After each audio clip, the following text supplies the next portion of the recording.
India में मारुति चंद नाम का एक गैर मारूफ गांव था। इस गांव में शराब और जुआ आम था। ख़वातीन और बच्चे तक शराब पीते और जुआ खेलते थे। इस गांव का एक नौजवान सोनी कृष्ण शहर गया।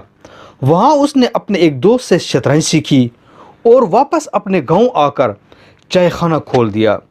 चाय खाने के सामने शतरंज रखी और लोगों को भी ये खेल सिखाना शुरू कर दिया। कृष्ण की वजह से पूरा गांव शतरंज खेल का खिलाड़ी बन गया। लोगों ने शराब और जुआ भी छोड़ दिया।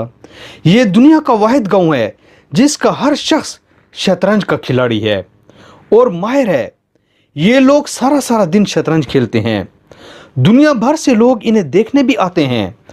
हुकूमत ने गांव की दिलचस्पी देखकर शतरंज को बच्चों के सिलेबस का हिस्सा बना दिया। बच्चों को अब स्कूलों में शतरंज पढ़ाई और सिखाई भी जाती है।